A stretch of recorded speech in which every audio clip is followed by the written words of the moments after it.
আচ্ছা আচ্ছা, উনি আসছে, ওনাকে বসতে দেন, আপনি বিশৃঙ্খলা করেন না।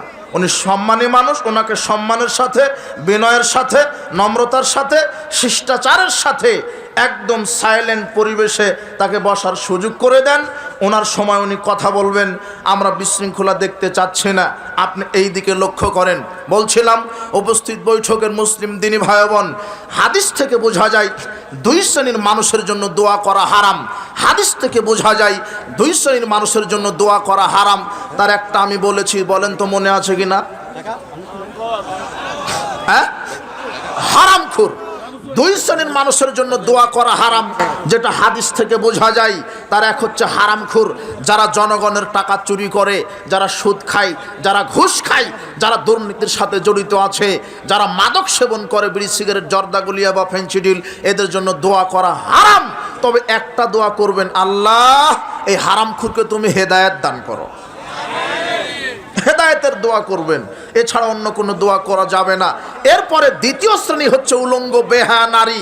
আল্লাহর নবী বলছেন, মুসনাদে আহমদের ৭০৮৩ নম্বর হাদিস, আল্লাহর নবী বলছেন, ইল আনুহুন্না, এই উলঙ্গ নারীকে দেখার সাথে সাথে তোমরা অভিশাপ দাও। কি দাও? অভিশাপ। আল্লাহর নবী বলছেন, উলঙ্গ নারীকে তোমরা অভিশাপ দাও। এই উলঙ্গ নারীকে দেখলে অভিশাপ দাও। ফাইন্নাহুন্না মালউনাত, কেননা এরা হলো অভিশপ্ত, এদেরকে আল্লাহ অভিশাপ দিয়েছেন, এদেরকে আল্লাহ অভিশাপ দিয়েছেন।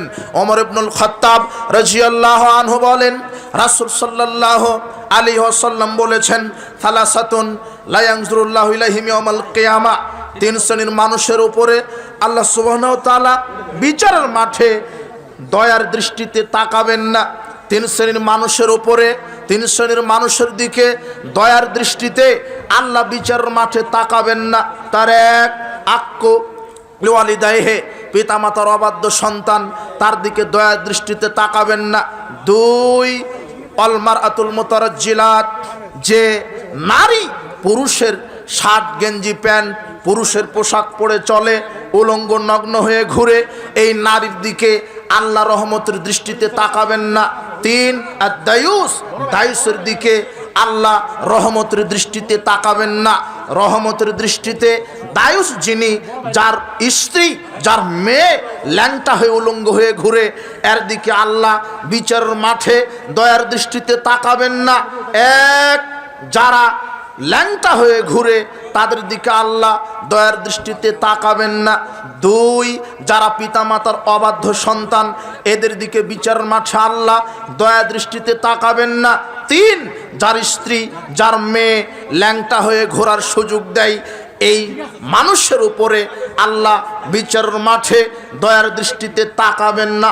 আব্দুল্লাহ ইবনে ওমর রাদিয়াল্লাহু আনহু বলছেন, রাসূল সাল্লাল্লাহু আলাইহি ওয়াসাল্লাম বলেছেন, লানাল্লাহ আল ওয়াসিলাতুল মুস্তাওসিলা, আল্লাহ ওই নারীর উপরে অভিশাপ দিয়েছেন যেই নারী মাথায় নকল চুল ব্যবহার করে, পরচুলা ব্যবহার করে, যেই নারী মাথার চুল বেশি করার জন্য নকল চুল ব্যবহার করে, এই নারীর উপরে আল্লাহ অভিশাপ দিয়েছেন। ওয়াল ওয়াসিমাত ওয়াল মুস্তাওসিমাত ওয়াল মুতানাম্মিসাতি ওয়াল মুতাফাল্লিজাতি লিল হুসনে। এরপর আল্লাহর নবী বলছেন, যেই নারী শরীরে উল্কি ব্যবহার করে, শরীরে ট্যাটু লাগায়, যেই নারী শরীরে উল্কি ব্যবহার করে, ট্যাটু লাগায়, অন্যের কাছ থেকে লাগিয়ে নেয়, যেই নারী ভ্রু চিকন করে, দাঁত শানিত করে, সৃষ্টির পরিবর্তন করে, এই নারীর উপরে আল্লাহর অভিশাপ। আর আল্লাহর নবী বলছেন, যেহেতু আল্লাহ অভিশাপ দিয়েছেন, কাজে এই ল্যাংটা বেহা উলঙ্গ নারীদেরকেও তোমরাও কি দাও? অভিশাপ দাও। আশ্চর্য দুইটা পাপ, যেই দুইটা পাপ করলে তাদের জন্য শরীয়ত দোয়া করতে হারাম করে দিয়েছেন। তার একটা বলেন তো কি? হারামখোর। আর দুই হলো উলঙ্গ বেহায়া নারী, যেই নারী ল্যাংটা হয়ে ঘুরে, আটো সাটো প্যান্ট গেঞ্জি, পুরুষের প্যান্ট গেঞ্জি পরে ঘুরে, যেই নারী মাথার চুল ছোটো করে, ভ্রু চিকন করে, দাঁত শানিত করে, যেই নারীটা শরীরে ট্যাটু উল্কি ব্যবহার করে, এই নারীকে আল্লাহ অভিশাপ দিয়েছেন। আর আল্লাহর নবী বলছেন, ইল আনুহুন্না, তোমরা অভিশাপ দাও, ফাইন্নাহুন্না মালউনাত, কেননা এরা হলো অভিশপ্ত, কাজেই তোমরা অভিশাপ দাও। বলছিলাম উপস্থিত বৈঠকের যেসব মা বোনেরা এসেছেন, অত্র হাদিসগুলো আপনি মূল্যায়ন করেন, ল্যাংটা হয়ে ঘুরেন না, আল হায়া মিনাল ঈমান ওয়াল ঈমান ফিল জান্নাহ। আল্লাহর নবী বলছেন লজ্জা হলো ঈমান, ঈমান হলো জান্নাত। আপনার যদি লজ্জা থাকতো তাহলে হাটে বাজারে এইভাবে ল্যাংটা হয়ে ঘুরতেন না। আপনার যদি লজ্জা থাকতো পরপুরুষের সাথে এইভাবে কথা বলতেন না। আপনার যদি লজ্জা থাকতো তাহলে ল্যাংটা পোশাক পরে এইভাবে পরপুরুষের সাথে ঘুরতেন না। আপনার যদি লজ্জা থাকতো এইভাবে বেহায়াপনা করতেন না। লজ্জা নাই তাই ঘুরেন। লজ্জা নেই যার, ঈমান নেই তার, আর ঈমান যার নেই জান্নাতও তার নেই। বলছিলাম উপস্থিত বৈঠকের মুসলিম দিনী ভাই বোন, আপনি মূল্যায়ন করেন, আপনি হবেন দায়ুস। আপনার মেয়েটা যদি, স্ত্রীটা যদি ল্যাংটা হয়ে ঘুরে, আপনি দায়ুস, এই কারণে আপনার জান্নাত নেই। আর আপনার মেয়ে, আপনার স্ত্রী যদি ল্যাংটা হয়ে ঘুরে, সে হবে বেপরদা নারী, বেপরদা হওয়ার কারণে তারও জান্নাত নেই। উভয়ই পরিবার ক্ষতিগ্রস্ত। এবারে সংক্ষিপ্তভাবে স্বামীর আনুগত্য সম্পর্কে একটু কথা। স্বামীর আনুগত্য বলছিলাম উপস্থিত বৈঠকের মুসলিম দিনী ভাই বোন, মহিলাদেরকে বলছি, রাসূল সাল্লাল্লাহু আলাইহি ওয়াসাল্লাম আবু সাঈদ খুদরি রাদিয়াল্লাহু আনহু বলছেন, খরাজা রাসূলুল্লাহ সাল্লাল্লাহু আলাইহি ওয়াসাল্লাম ফি আদহান আও ইলাল ফিতরে।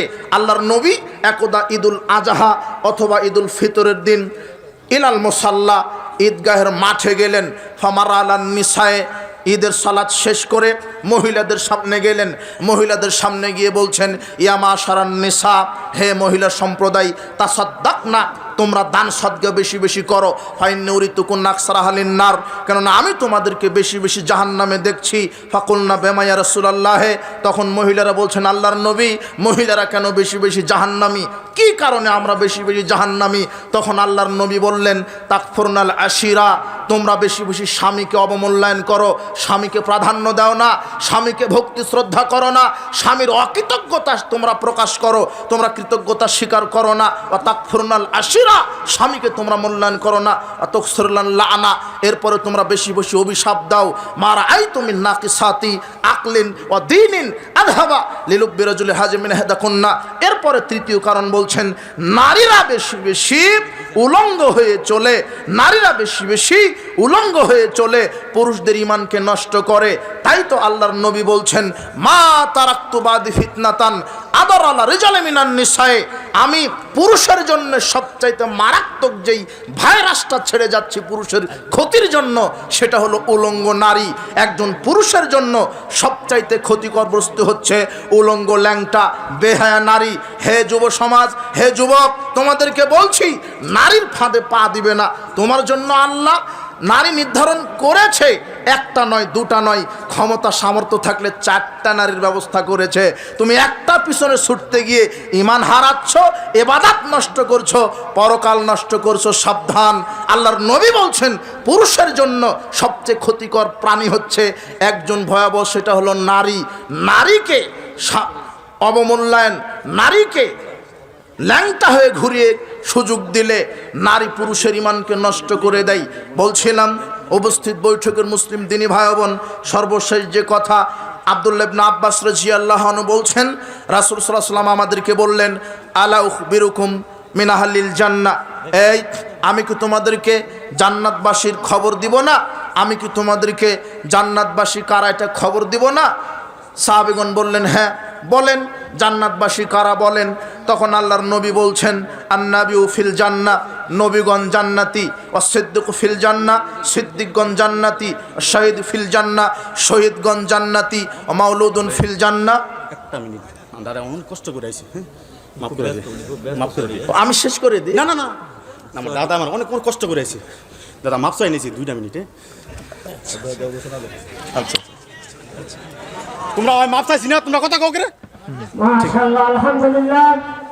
কইতেছ জানো তুমি কইতেছ ইসলাম প্রিয় তাওহীদের দরকার, আমাদের আজকে ইসলামী মহাসম্মেলনের প্রধান অতিথি জনাব আলহাজ নজরুল ইসলাম আজাদ, ইনি আড়াইহাজার থানার মাটি ও মানুষের নেতা। ইনশাআল্লাহ ইনি অনেক ব্যস্ত মানুষ, উনি চলে যাবেন। আপনারা অতি বিসমিল্লাহির রহমানির রহিম। উপস্থিত মুসলিম, আমরা অত্যন্ত দুঃখিত বক্তার এই খুব গুরুত্বপূর্ণ একটা বক্তৃতার মাঝখানে আপনাদেরকে ডিস্টার্ব করার জন্য। আমাদের নেতা জননেতা নজরুল ইসলাম আজাদ অত্যন্ত জরুরি কাজে উনি ঢাকায় চলে যাবে। ওনাকে খুব রিকোয়েস্ট করে এই প্রোগ্রামে অ্যাটেন্ড করানো হয়েছে, কারণ আপনারা নীরবতা পালন করেন। স্বামীর আনুগত্য, স্বামীর খেদমত, এ বিষয়ে কয়েক মিনিট কথা বলে আমি আমার সংক্ষিপ্ত কথা শেষ করব। স্বামীর খেদমত, স্বামীর আনুগত্য সম্পর্কে কথা বলতে চাচ্ছিলাম, যেহেতু আমাকে এই দুটা বিষয় দেওয়া হয়েছিল আজকে। জি, আপনারা কথা বললে আমরা আলোচনা করতে পারবো না। আব্দুল্লাহ ইবনে আব্বাস রাদিয়াল্লাহু আনহু বলছেন, রাসূল সাল্লাল্লাহু আলাইহি ওয়াসাল্লাম বললেন, আলা উখবিরুকুম মিন আহলিল জান্নাহ, আমি কি তোমাদেরকে জান্নাতবাসীদের খবর বলে দিব না? কারা কারা বেশি বেশি জান্নাতি, কারা কারা জান্নাতি, আমি কি তোমাদেরকে জান্নাতবাসীদের খবর বলে দিব না? ক্বালু বালা ইয়া রাসূলুল্লাহ, সাহাবীগণ বললেন, আল্লাহর নবী বলেন, কারা জান্নাতি, কারা জান্নাতের অধিবাসী, এটা আপনি বলেন। তখন আল্লাহর নবী বলতে লাগলেন, আন-নাবিয়্যু ফিল জান্নাহ, নবীগণ জান্নাতি, ওয়াস-সিদ্দিক ফিল জান্নাহ, সত্যবাদী যারা তারা জান্নাতি, ওয়াশ-শাহিদু ফিল জান্নাহ, যারা শহীদ তারা জান্নাতি, ওয়া মাউলুদুন ফিল জান্নাহ, যারা নবজাতক শিশু তারা জান্নাতি। এইভাবে আল্লাহর নবী বলতে বলতে বলছেন, অনিসাউকুম মিন আহলিল জান্নাতিল ওয়াদুদুল মাউলুদুল আউদু আলা জাওজিহা। এইভাবে বলতে বলতে আল্লাহর নবী বলছেন, শোনো, ওই নারীরাও, ওই মহিলারাও বেশি বেশি জান্নাতি, যারা বেশি বেশি স্বামীকে শান্তি তৃপ্তি দিতে পারে, স্বামীকে মূল্যায়ন করতে পারে, যারা বেশি বেশি স্বামীকে তৃপ্তি আনন্দ দিতে পারে, যারা যেই মহিলারা, যেই নারীরা, যেই মহিলারা স্বামীকে বেশি বেশি তৃপ্তি, ভালোবাসা, প্রেম ভালোবাসা দিতে পারে, যেই মহিলারা বেশি বেশি সন্তান দিতে পারে, এই নারীরাও বেশি বেশি জান্নাতি। রাসূল সাল্লাল্লাহু আলাইহি ওয়াসাল্লাম বলছেন,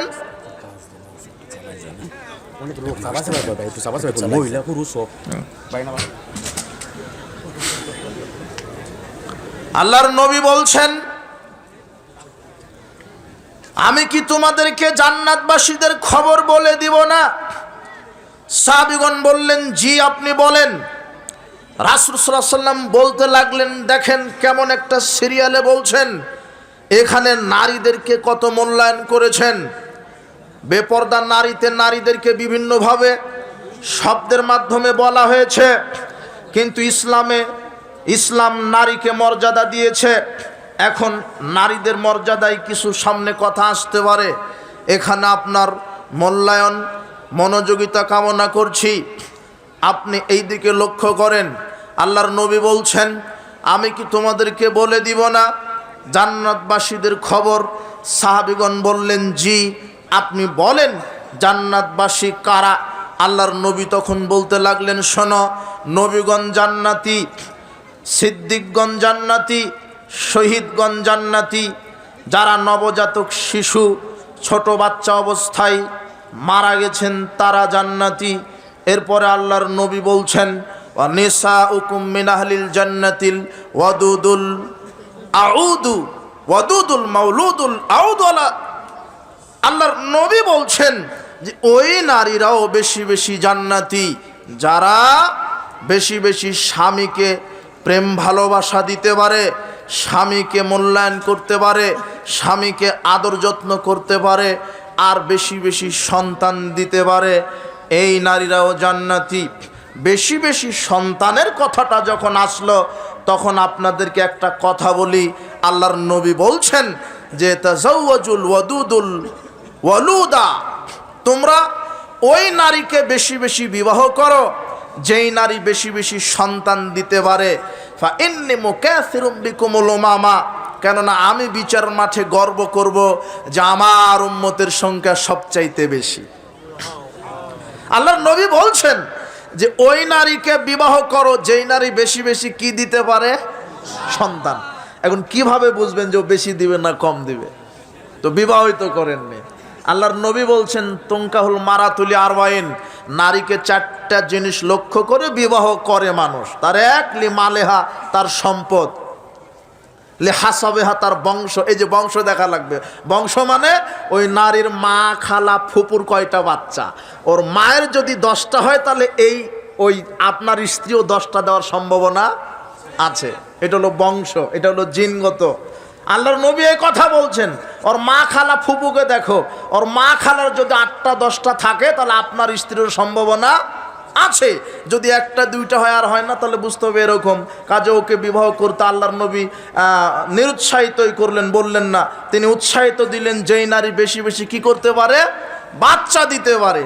তো এখন তো আপনি স্লোগান উঠিয়েছেন 2টির বেশি নয়, 1টি হলে ভালো হয়। আর আপনার স্ত্রীও বলছে 1টা হয়েছে আর নেওয়া যাবে না। অথচ আপনার স্ত্রী বলছে আর নেওয়া যাবে না। অথচ আপনার স্ত্রী যেই ছাগলটা পালে, প্রতিপালন করে যে ছাগলটা, ওই ছাগলটা যখন বাচ্চা দিবে, ছাগলটা যখন বাচ্চা দিবে, ছাগলের পেটে যখন বাচ্চা আছে, তখন আপনার স্ত্রী তাহাজ্জুদে দাঁড়িয়ে আল্লাহকে বলছে, আল্লাহ আমার ছাগলের 6টা বাচ্চা দাও। ছাগলের চাই 6টা, নিজের চাই কয়টা? মানে ও প্রমাণ করছে যে ছাগলের চাইতে ওর দাম কি কম। এ হলো অকৃতজ্ঞ। অথচ সন্তান বেশি হলেই লাভ।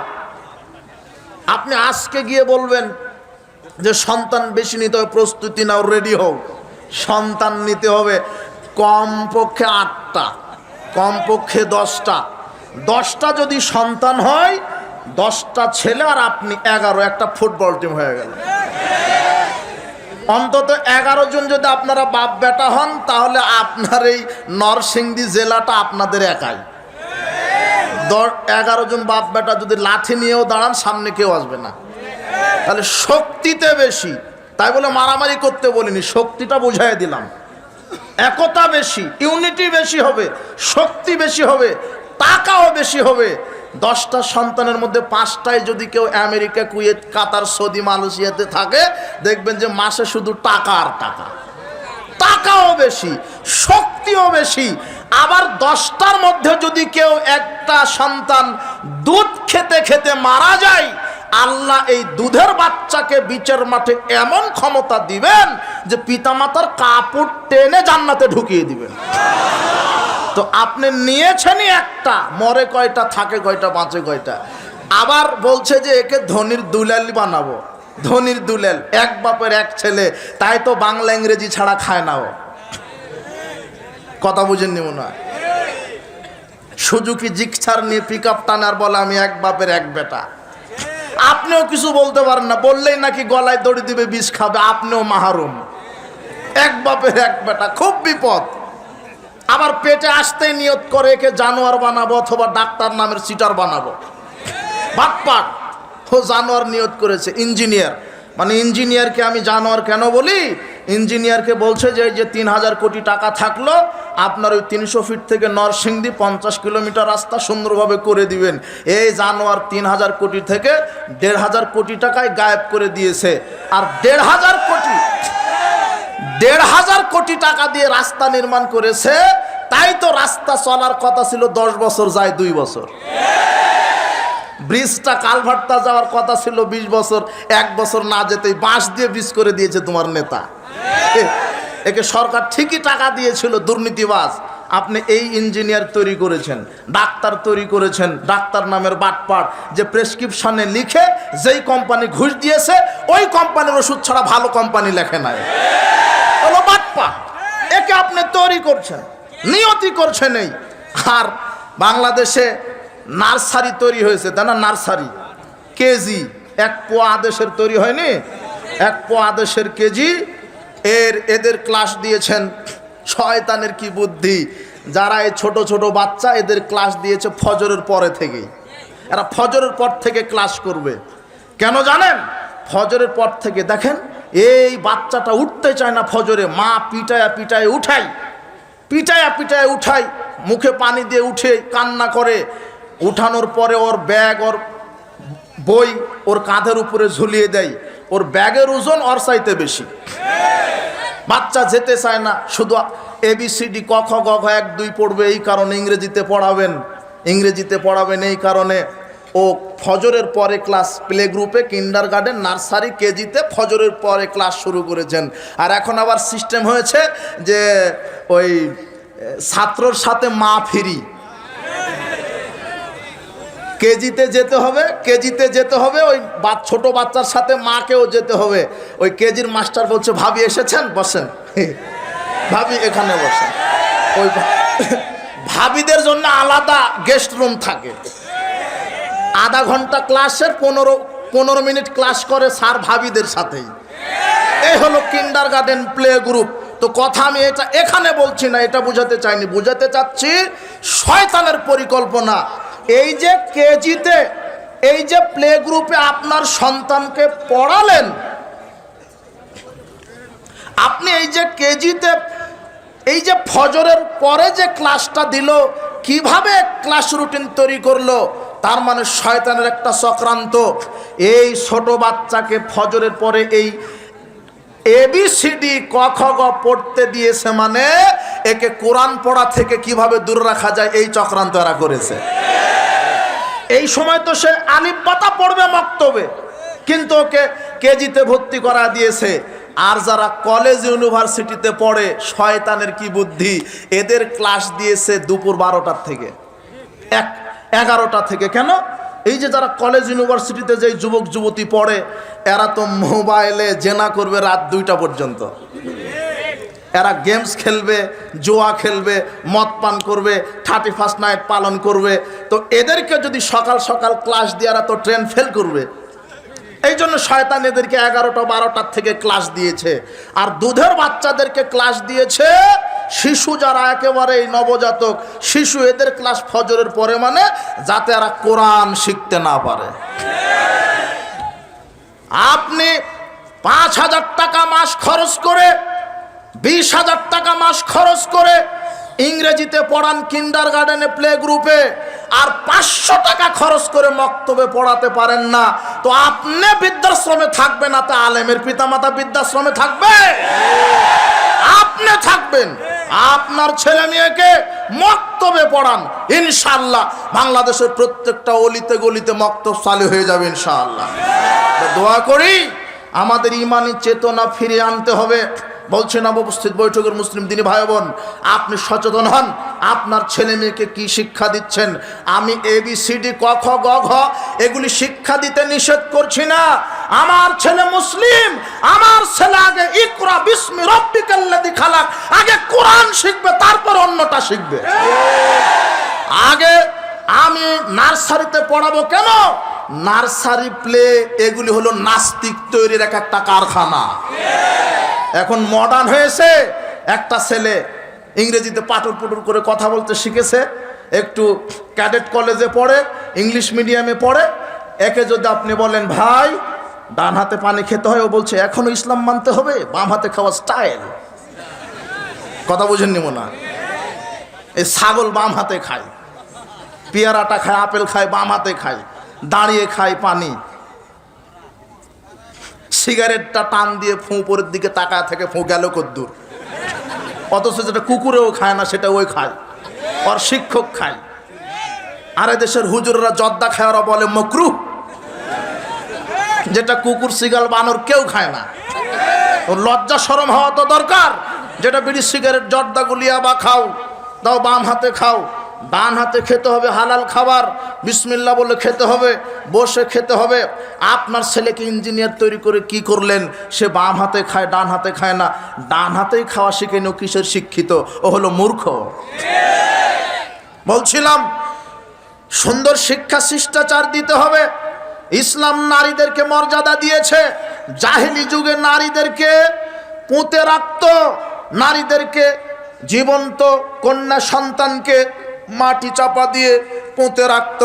কিন্তু ইসলাম আসার পরে আল্লাহর নবী বললেন, শোনো, মান আলা আলা সাবানাতিন, যার 2টা হোক 3টা হোক কন্যা সন্তান যেই পিতা প্রতিপালন করবে, ফাত দাবা হুন্না, মেয়েকে সুন্দর শিষ্টাচার শিক্ষা দিবে, ও জাওয়াজাহুন্না, সৎ ছেলের সাথে বিবাহের ব্যবস্থা করে দিবে, ও আহসানা ইলাইহিন্না, মেয়েদের সাথে সদাচরণ করবে, ফালাহুল জান্নাহ, ওই 3 কন্যা 2 কন্যার বাপের উপরে আল্লাহ জান্নাতকে ওয়াজিব করে দিবেন। মেয়েদেরকে শিষ্টাচার শিক্ষা দিবেন। আম্মু পর্দায় চলো, বেপর্দায় চলো না, পরপুরুষের সাথে ঘুরো না, বিসমিল্লাহ বলে খাও, খাওয়া শেষ করো আলহামদুলিল্লাহ বলে, ঘুমানোর দোয়া বলো, 5 ওয়াক্ত সালাত আউয়াল ওয়াক্ত আদায় করো, বড়দের মুখে মুখে তর্ক করো না, ঘুমানোর পূর্বে কোরআন তেলাওয়াত করো, ফজরের সালাতের পরে কোরআন তেলাওয়াত করো, পিতামাতার খেদমত করো, সত্য কথা বলো, গীবাত করো না। এইভাবে একজন পিতা তার কন্যাকে আদব শিক্ষা দিবে। 1 2 সৎ ছেলের সাথে বিবাহের ব্যবস্থা করবে। সৎ ছেলেকে, এই ছেলে শোনো, তোমার বোনের বিবাহের প্রস্তাব এসেছে, তোমার বাপ 2 বার হজ করা আছে আর 6 বার উমরা করা আছে, তোমার বাপ হাজি, তোমার মেয়েকে এখন বিবাহ দিবে। 2 পরিবার থেকে বিবাহের প্রস্তাব এসেছে। এক পরিবার হলো মসজিদের ইমাম, মাসে 15,000 টাকা বেতন পায়, আর একটা হলো বড় টাটকা দুর্নীতিবাজ, মাসে ইনকাম করে 1.5 লক্ষ টাকা। তোমার বাপ এই ইমামের সাথে বিবাহ দিবে না কেন? দেখছে যে 15,000 টাকা বেতন, ওই দুর্নীতিবাদ যে গাঁজা যে খায়, মাঝে মাঝে পেঁয়াজও খায়, আর সাথে বিবাহ দিবে। গাঁজা যত খায় খাক, বেতন মোটা। কথা বুঝেন নেব না? কিন্তু আল্লাহর নবী বলছেন সৎ ছেলের সাথে বিবাহ দিতে হবে, যে 5 ওয়াক্ত সালাত আদায় করে, রমাদানে সিয়াম পালন করে, দাড়িটা যে ছেড়ে দিয়েছে, প্যান্ট টাকনোর উপরে করেছে, যার ভিতরে আল্লাহ ভীতি আছে, যার ভিতরে সদাচরণ আছে, যার চরিত্র উত্তম, এই হলো সৎ ছেলে। এর সাথে মেয়েকে বিবাহ যদি কেউ দিতে পারে আর মেয়ের সাথে যদি সদাচরণ করতে পারে, ওই পিতার উপরে আল্লাহ জান্নাতকে ওয়াজিব করে দিবেন। কন্যার মর্যাদা দিলেন বাপের উপরে। ইসলাম নারীদের মর্যাদা দিয়েছে, কিন্তু নারীরা বুঝতে পারেনি নারীদের মর্যাদা নারীরা নষ্ট করছে। বলছিলাম উপস্থিত বৈঠকের মুসলিম দিনী ভাই বোন, যে রাসূল সাল্লাল্লাহু আলাইহি ওয়াসাল্লাম বলছেন ওই নারীও বেশি বেশি জান্নাতি যেই নারী স্বামীকে প্রেম ভালোবাসা দিতে পারে, যেই নারী বেশি বেশি সন্তান দিতে পারে।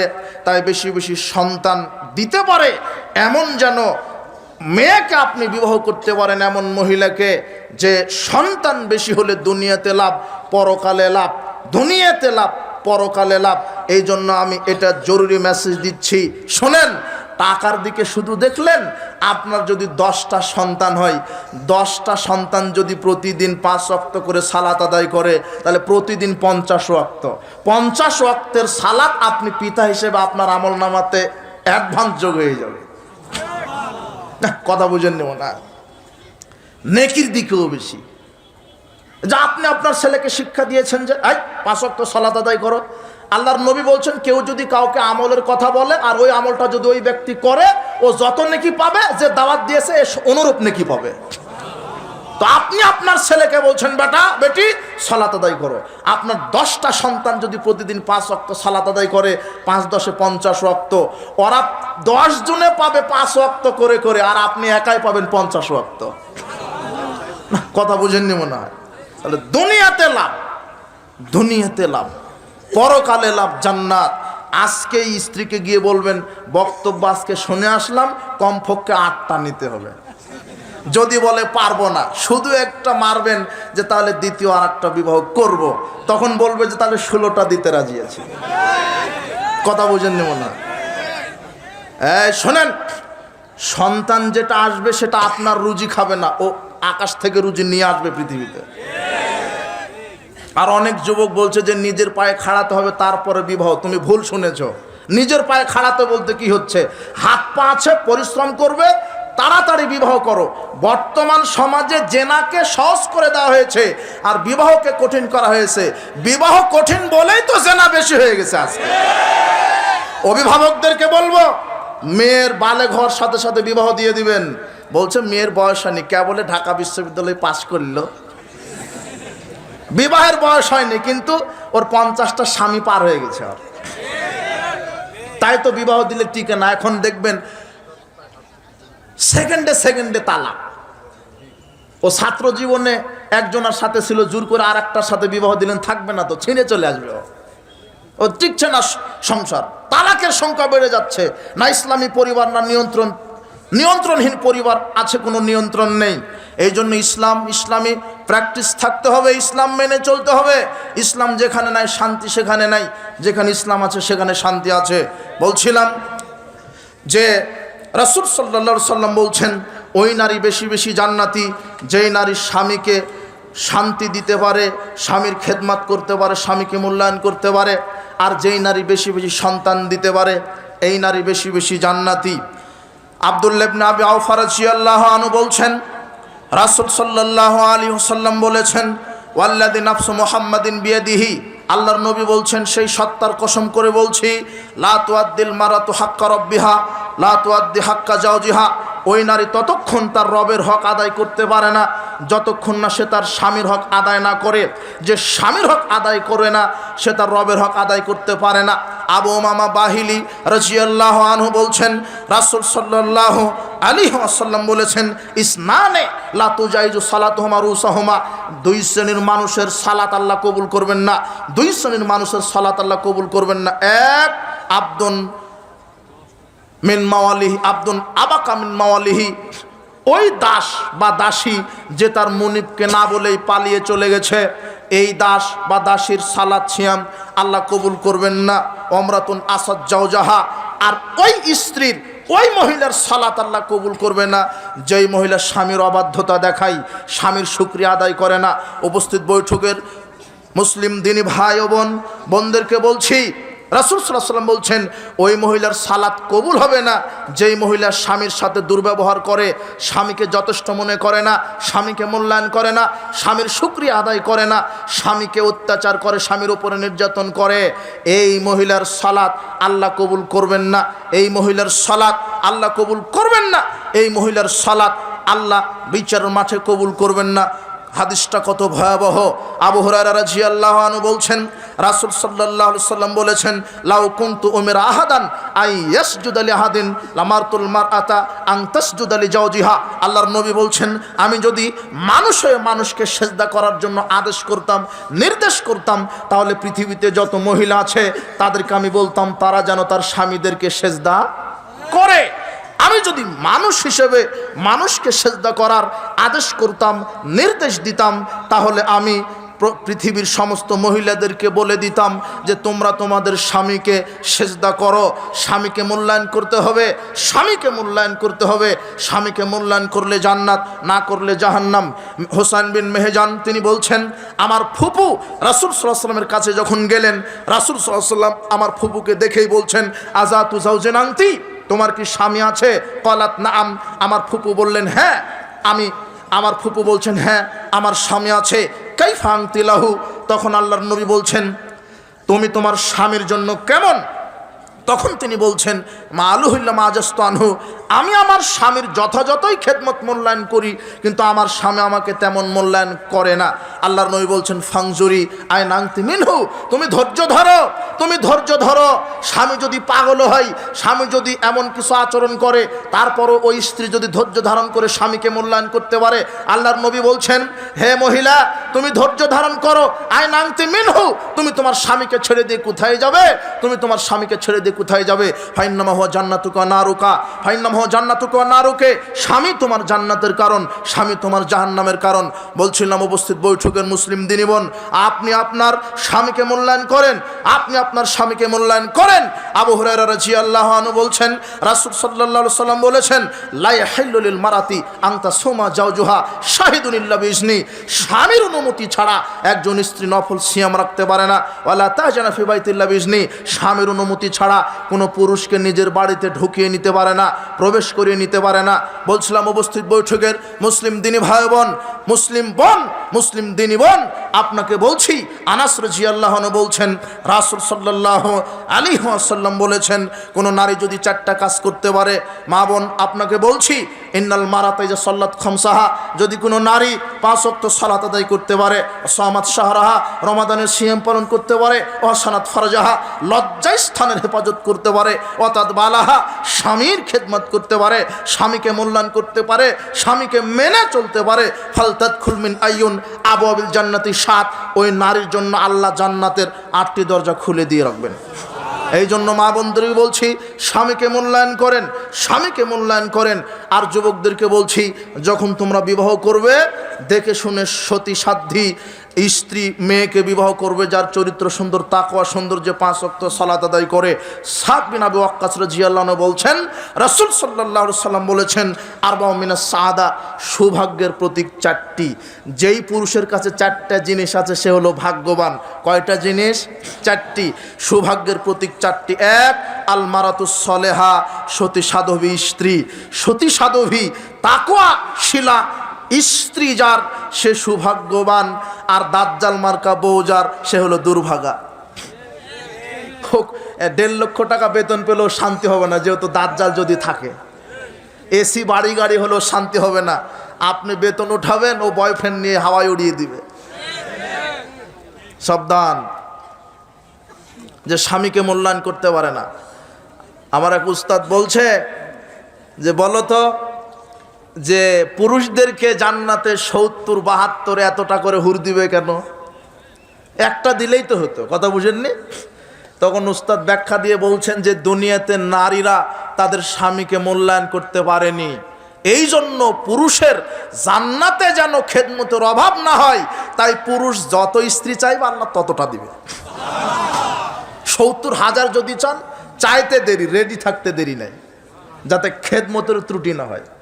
আপনার স্ত্রীকে বলছেন পানি গরম দাও, ও বরফ নিয়ে এসেছে। বলছে যে ডানে চলো বামে চলে। কথা বুঝেননি মনে হয়? আপনি আবার ঠিক বলেন না। আল্লাহর নবী বলছেন ইরজিল আহলিকুম, আচ্ছা আবারা, অত বাজারে বাজারে ঘুরো না, অত এ পাড়া ও পাড়া ঘুরো না, অত মানুষের সময় দিও না। আল্লাহর নবী বলছেন আকিমু ফিহিম, স্ত্রীদেরকে সময় দাও। কাকে সময় দিবেন বেশি বেশি? স্ত্রীদেরকে। ওয়ামুরহুম ওয়াল্লিমুহুম, তাদেরকে নির্দেশ দাও, দিন ধর্ম তাদেরকে শিখিয়ে দাও, বেশি বেশি তাদেরকে সময় দাও। আয়েশা রাদিয়াল্লাহু তাআলা আনহা বলছেন কানাফি মেহনাতি ইয়ানি খিদমাত আহলিহি, আল্লাহর নবী আমাদের পরিবারে সাধারণ মানুষের মতোই আমাদেরকে খেদমত করতেন, আমাদের রান্নাবান্নার কাজে আমাদেরকে সহযোগিতা করতেন, বকরির দুধ দহন করতেন, ছেঁড়া কাপড় সেলাই করতেন, জুতাতে তালি লাগাতেন। সাধারণ মানুষের মতো আমাদের মুহাম্মদ সাল্লাল্লাহু আলাইহি ওয়াসাল্লাম আমাদেরকে সহযোগিতা করতেন। দেখেন আল্লাহর রাসূল স্ত্রীদেরকে সহযোগিতা করতেন। যখন সালাতের সময় হতো মসজিদে চলে যেতেন। কিন্তু আপনি কোনোদিন আপনার স্ত্রীকে সহযোগিতা করেছেন? আজকে থেকে সহযোগী হন, আপনার স্ত্রীর একজন উত্তম সহযোগী হন। মাঝে মাঝে একটু রান্না করে দিবেন, রান্নাঘরে যাবেন, স্ত্রীর ঘামটা, চোখের মুখের ঘামটা মুছে দিবেন, একটু আদর করবেন, দেখবেন স্ত্রী আপনাকে ভালোবাসবে। কিসের ঘাম মুছে দেওয়া, রান্নাঘরে যাওয়া? বরং খেতে বসেছেন, লবণ একটু কম হয়েছে, গুষ্টি সহ দিলেন গালি। অথচ আপনাকে যদি রান্না করতে লেগে দেওয়া হয় তা আপনার লবণ দিতেই শরম থাকবে না। যে স্ত্রী 365টা দিন আপনাকে কষ্ট করে রান্না করে দেয়, ওই স্ত্রীকে একদিন আপনি রান্না করে খাওয়াতে পারেন না? আরে রান্না করা লাগবে না, শুধু রান্নাঘরে গিয়ে কাপড় দিয়ে আঁচল দিয়ে মুখটা একটু মুছে দিবেন আর বলবেন তোমাকে ডানা কাটা পরীর মতো লাগছে। দেখবেন যে সারা রাত আপনার পা টিপে দিবে। আর যদি বলেন যে নাকটা কেমন চ্যাপটা হয়েছে, ঠোঁটটা মোটা হয়েছে, আর কোনোদিন ভালোবাসবে না। যদি বলেন যে চুল পাকা ধরেছে, চামড়া ঘুষ পড়েছে, ওরা কিন্তু বুড়ি হতে চায় না, মহিলারা কিন্তু বুড়ি হবে না। সব সময় স্ত্রীর রূপ লাবণ্যের প্রশংসা করবেন। দিন যত যায় তত তুমি ডানা কাটা পরি, তুমি এত সুন্দর, তোমার মতো কেউ নেই। খবরদার ভুলেও প্রতিবেশীর কোনো মহিলার রূপের বর্ণনা স্ত্রীর সামনে দিবেন না, তাহলে সব শেষ। শুধু আপনি কেন খেদমত চান? স্ত্রীর স্বামীর হক স্ত্রীর, স্ত্রীর হক স্বামীর ওপরে তেমন। আপনি শুধু একাই খেদমত চাবেন কেন? আল্লাহ নবী বলেন খায়রুকুম খায়রুকুম লিআহলি, সবচেয়ে উত্তম পুরুষ ওই পুরুষ যে তার স্ত্রীর কাছে উত্তম। আপনি মদ খাবেন, মাতলামি করে স্ত্রীকে পিটাবেন না, আপনি অযোগ্য স্বামী। যোগ্য স্বামী হতে শিখুন। দুজনেরই পরস্পর হক আছে, স্ত্রীকে মূল্যায়ন করেন। অনেক অনেক স্বামী আছে স্ত্রীকে সময় দেয় না, মূল্যায়ন করে না, পরপুরুষের সাথে আসক্ত হয়ে যায়, এই জন্য স্ত্রীকে মূল্যায়ন করে না। জিনা, আপনার স্ত্রী আপনার জন্য নিয়ামত, রহমত। আল্লাহ কল্যাণ চেয়েছেন বলে আপনার কাছেই তাকে দিয়েছেন, কল্যাণ না চাইলে আপনার কাছে তাকে দিতেন না। কাজে স্ত্রীকে সময় দিবেন, ওকে মূল্যায়ন করবেন, ওকে আদর দিবেন, ওকে ভালোবাসা দিবেন, ওকে মূল্যায়ন করবেন, ওর আবদার মিটাবেন, দেখবেন স্ত্রী আপনাকে ভালোবাসবে। বলছিলাম উপস্থিত দিনী বোন, দিনী মা বোন, আপনাদেরকে বলছি যে আপনাদের স্বামীকে মূল্যায়ন করুন। আপনি তো জানেন না আপনার স্বামী একজন পুরুষ, একটা পরিবারের জন্য বড় মুজাহিদ। ও তার স্ত্রী, তার ছেলে মেয়েকে উপার্জনে খাওয়ানোর জন্য কত কষ্ট না করে। ভ্যান চালক যে, সে কত কষ্ট করে টাকা ইনকাম করে, যে শ্রমিক সে কত কষ্ট করে টাকা ইনকাম করে। আরে বেতন তো পায়, বেশি বেতনের আশায় সে ওভার ডিউটিও করে, ওভার ডিউটি করে স্ত্রীর মুখে একটু হাসি ফোটাতে চায়, তাই না? এই স্বামীকে আপনি অবমূল্যায়ন করছেন। স্বামী মোটা শাড়ি কিনে দিক, চিকন শাড়ি কিনে দিক, এটা পেয়েই বলতে হবে আলহামদুলিল্লাহ। বলতে পারলেই জান্নাতের 8টি দরজা খোলা। চিকন ভাত খাওয়াক আর মোটা ভাত খাওয়াক, স্বামী যতটুকুনি উপার্জন করে আপনাকে খাওয়াচ্ছে, খাবেন আর স্বামীর শুকরিয়া আদায় করবেন। আল্লাহ আপনার মাধ্যমে আমাদের রুজি দেয়, আল্লাহ আপনার মাধ্যমে আমাদেরকে এত সুন্দর বাড়ি দিয়েছে, আল্লাহ আপনার মাধ্যমে আমাদেরকে প্রতিপালন করিয়ে নিচ্ছে। আল্লাহ আপনাকে ক্ষমা করুন, একসাথে জান্নাতে থাকার ব্যবস্থা করুন। এইভাবে স্বামীকে সন্তুষ্ট রাখবেন, স্বামীকে সন্তুষ্ট রাখার চেষ্টা করবেন। এইভাবে যদি স্বামীকে আপনি মূল্যায়ন করেন, তাহলে আল্লাহ আপনার জন্য জান্নাতের 8টি দরজা খুলে দিবেন। বলছিলাম উপস্থিত বৈঠকের মুসলিম দিনী ভাই বোন, মা বোনদেরকে বলছি, স্বামীকে মেনে নিতে হবে, স্বামীকে মূল্যায়ন করতে হবে। স্বামীকে মেনে নিয়ে, স্বামীকে মূল্যায়ন করে, জি জি মূল্যায়ন করে আমাদেরকে চলতে হবে। বলছিলাম আল্লাহ সুবহানাহু ওয়া তাআলা আজকের যেই স্বামী স্ত্রীর অধিকার, বেপরদা নারী, এ সম্পর্কে যে আমরা আলোচনা করলাম কোরআন এবং সহিহ হাদিস থেকে, আমাদের প্রত্যেককে এর উপরে আমল করার তৌফিক দান করুন। আমি প্রথমেই সারগর্ভ অনেক দোয়া করে দিয়েছি, আপনাদের মনে আছে তাই না? অনেক দোয়া করে দিয়েছি। সর্বশেষ আমি বলছি যে আল্লাহ সুবহানাহু ওয়া তাআলা আমার যে প্রথম যে দোয়াটা করেছিলাম, সর্বশেষ দোয়া করেছে, আল্লাহ ওই দোয়াগুলি আমাদের সব তুমি কবুল করে নাও। বারাকাল্লাহু ফিকুম, জাযাকুমুল্লাহ খায়র, ওয়া আখিরু দাওয়ানা আনিল হামদুলিল্লাহি রাব্বিল আলামিন, আসসালামু আলাইকুম ওয়া রাহমাতুল্লাহি ওয়া বারাকাতুহু।